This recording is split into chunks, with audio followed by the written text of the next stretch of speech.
हमसे कोई गलती हो गई है। इसी अफसोस के साथ ब्राह्मण सो जाता है।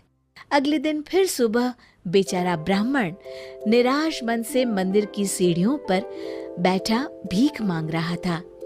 तभी राजा और राजकुमार फिर उस मंदिर में आए। अब राजकुमार की नजर फिर उसी भिखारी पर पड़ी। अरे ब्राह्मण, आप फिर से यहाँ? ब्राह्मण ने कहा, जी राजकुमार। अब ब्राह्मण ने कल घटित सारी बात राजकुमार को बता दी। राजकुमार फिर से दुखी हो गए। राजकुमार ने अपने पिता से पूछा, पिताजी, ऐसा इनके साथ बार बार क्यों हो रहा है? तब राजा ने कहा, बेटा, अभी इनका सही समय नहीं आया है, इसलिए इनसे सब छीना जा रहा है। जब इनका सही समय आएगा तब इनके पास सब वापस आ जाएगा। Nope. अब राजा ने ब्राह्मण के हाथ में 2 पैसे रख दिए। ब्राह्मण 2 पैसे हाथ में देखकर सोच रहा था, इससे तो मेरा कुछ भी नहीं हो पाएगा। वो ऐसा सोच ही रहा था, तभी उसकी नजर एक मछुआरे पर पड़ी, जो एक मछली को जाल से निकाल कर बाहर फेंक रहा था। वो मछली पानी के बाहर आकर तड़प रही थी।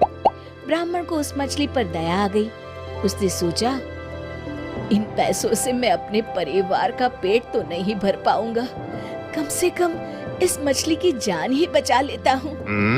अब वो जल्दी से मछुआरे के पास पहुँचा और उन्हें 2 पैसे देकर वो मछली खरीदकर अपने पानी से भरे कमंडल में मछली को रखा।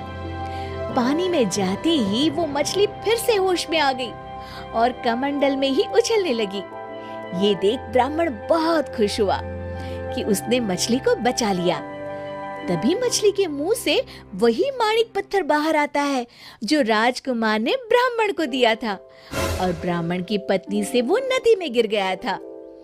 पत्थर को देखकर तो ब्राह्मण की खुशी का ठिकाना नहीं रहा और वो खुशी से उछलते हुए बोला, मिल गया, मिल गया, मिल गया, आखिरकार मिल ही गया।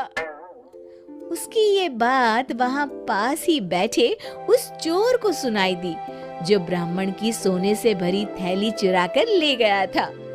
वो डर गया और अपने आप से कहने लगा, हे भगवान, लगता है इस ब्राह्मण ने मुझे देख लिया।